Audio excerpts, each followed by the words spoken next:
Hello and welcome to yet another video, and in this video it is something a little bit different, actually very different than usual, because in most other camera videos I tend to talk about Nikon, Sony, Canon, but in this video I will be talking about Pentax. I actually covered Pentax before, but it's my favorite compact camera, well, one of my favorite, which is the Pentax Q, the original one. Today I'll be talking about the Pentax K100d Super, which is actually not too different from the K100d original anyway, but 1 year apart didn't really put a lot of innovation into one, but it is still a fun camera to use nonetheless. So in this video I'll be sharing about this camera and why I still recommend it and why I don't recommend it based on how I shoot, so in case it might help some of you out. Without further ado, let's get into the video.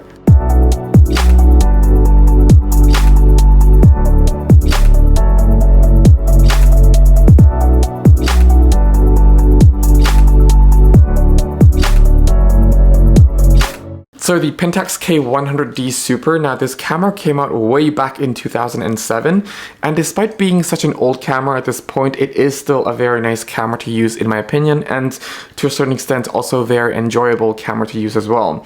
It is in the same time a camera of contradiction, if I can put it that way, because alongside so many enjoyable functions of this camera, if I can call it that way, or handling of this camera, it does have some sort of like inconvenience, if I can put it that way as well, of using this camera. And just like in any of my camera videos as well, I'll be dividing this video into 3 different sections. The first one is the ergonomics and the operational side of things, and then followed by the image quality, and then follow into the conclusion. And before I waste anyone's time, no, this camera does not shoot video. It's way too old for that, and I do get asked a lot about if this camera shoots video, if that camera shoots video, when they're actually really old. This camera does not shoot video.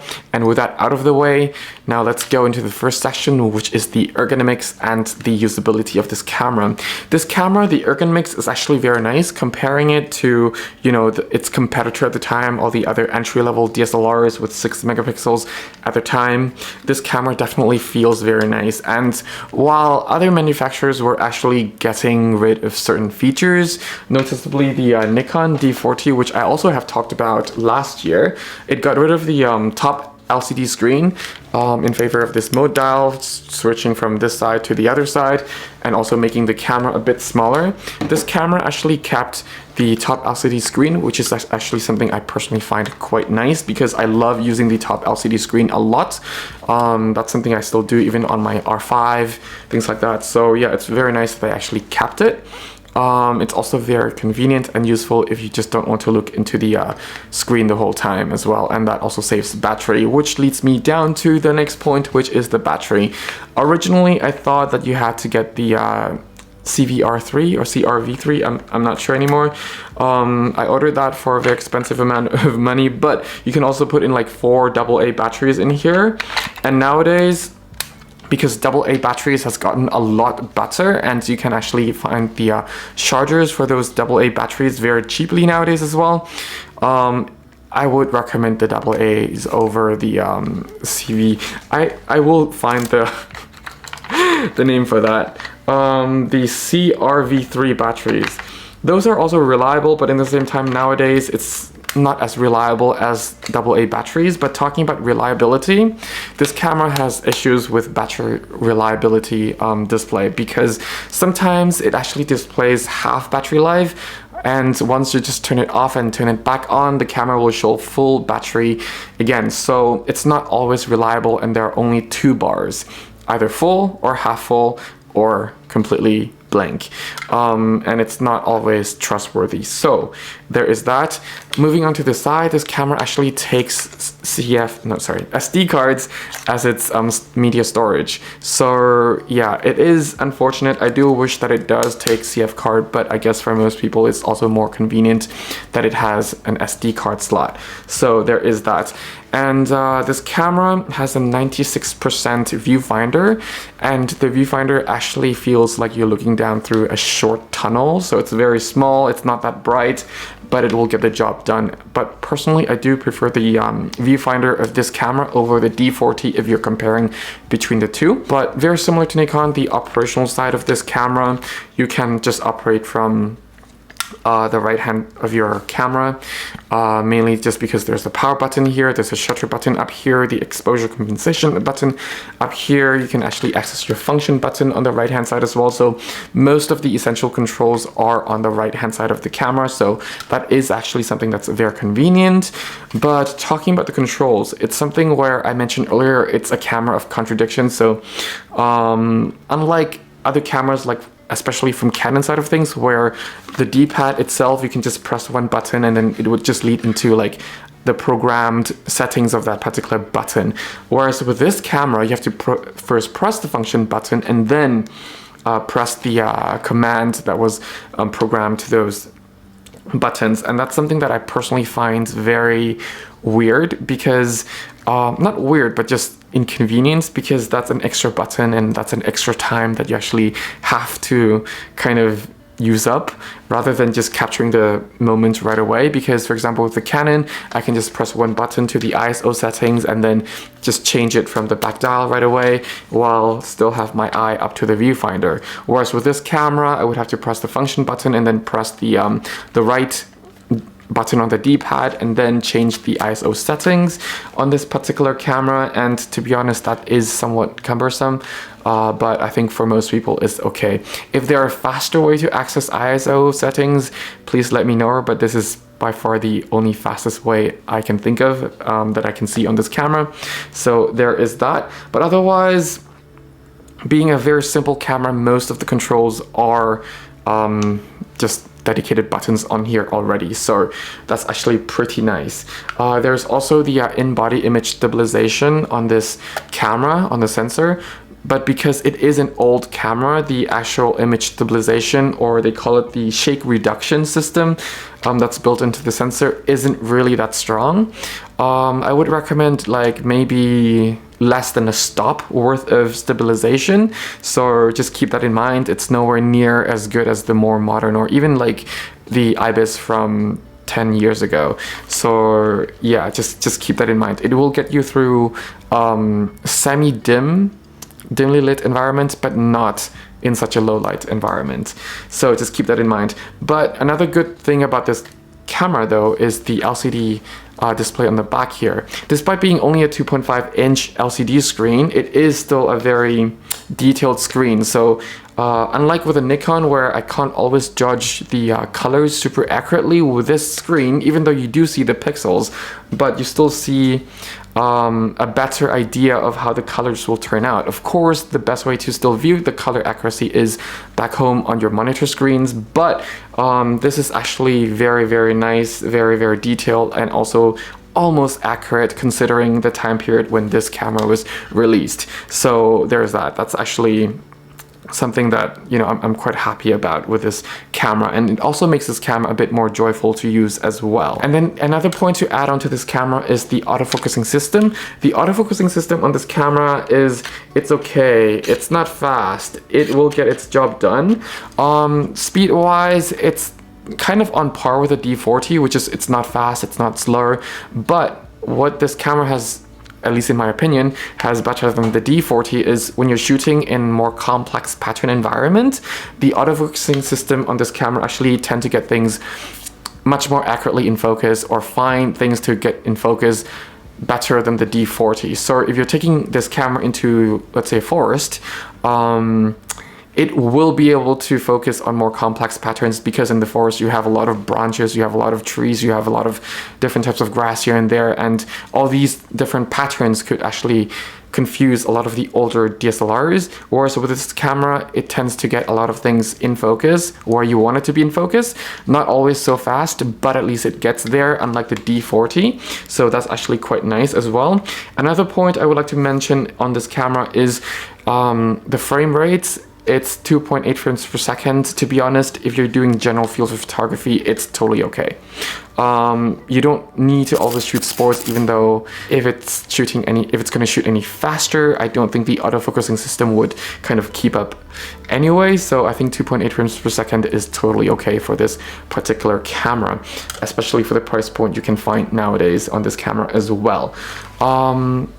This camera also has a very nice speed on operational side of things, if that makes sense. So if you're using, you know, cameras from 2006, 2007, especially the entry-level cameras, the operational side isn't always so fast. But on this camera, you hit the menu, the camera will just send you right to the menu, and then you can just navigate everything without having to wait.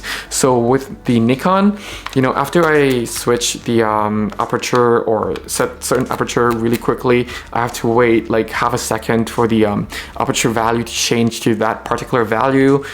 It can be a little bit slower, but on this camera it's just almost instant, so that's actually pretty good. And also hitting the menu system, everything just works, and you know, it's also almost instant, so that's actually quite nice as well. The only thing that's not so instant is the startup time. So when you turn on the camera, it will, yeah, make that sound after like over a second, and then you can start using the camera. At least that's the case with this particular copy that I have. Maybe yours is faster than mine, but you know, there is that. And once you start up the camera and you want to take a picture, the downside of this camera is the shutter sound is very loud compared to other cameras, and it doesn't sound so pleasant in the same time, because it sounds like you're taking a very slow shutter speed shutter. Just listen to it again. Yeah.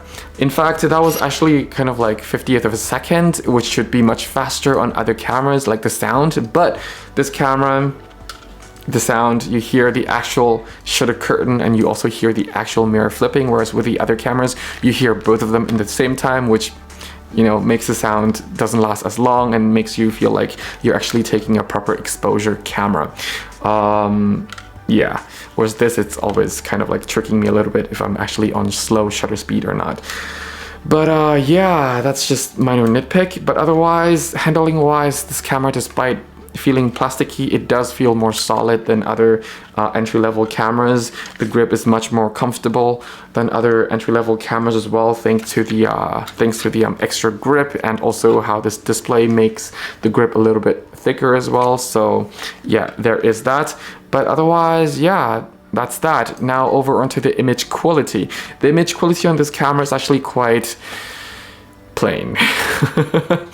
I'm not saying that because I'm a CMOS sensor fan and not really a CCD sensor fan. No, I'm not saying that. When I do see nice color signs, I will say it's nice.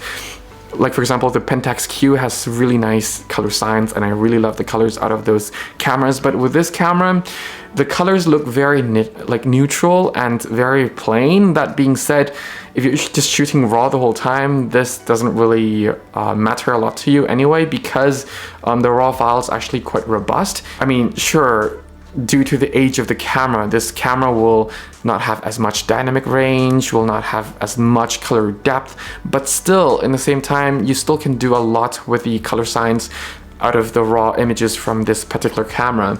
I think the only way to bring the images out to life out of this camera is just to shoot in RAW and then adjust the colors later in post, because, you know, everything else will just look neutrally plain. Don't get me wrong, everything is quite accurate compared to the Nikon, but even though the Nikon is not super accurate when it comes to the color signs, but it does have that character to the images that people always say.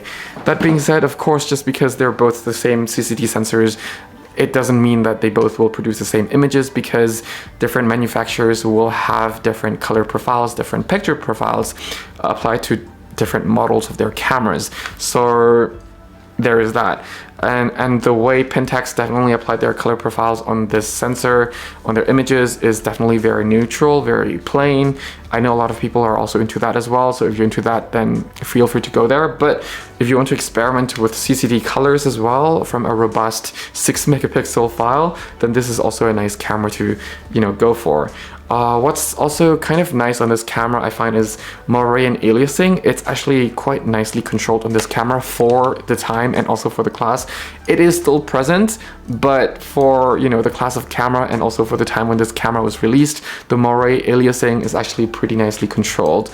If you're looking for a more lively image, obviously either boost the contrast of this camera slightly, a tad bit more, or just go with the D40. But otherwise, this camera is a very nice camera that actually delivers really nice results. But the downside, of course, from using this old camera, and it's not really the camera's fault, but it's just the old technology, is the low light capability. The sensor isn't able to always capture all of the details in low light environments, and you will start to see noise already at around ISO 800. So just keep that in mind, depending on the lighting condition and how contrasty the situation is. 800 ISO could already be quite noisy for you.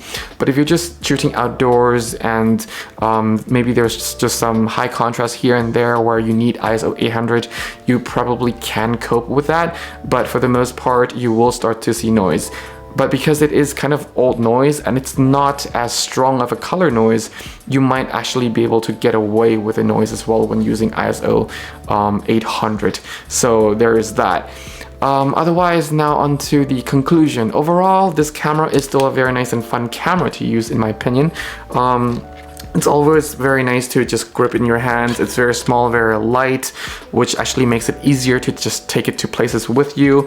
The colors are very neutral if you're into those kind of color settings. And of course, the metering on here is actually quite accurate for the time being that when it was launched. Of course, it's not always as accurate as, let's say, cameras from 10 years ago, for example, but for the camera within its class and the time period that it was released in, the metering is actually quite accurate. So I had very little problem, you know, getting exposure correctly based on the first shot. So yeah, there's that.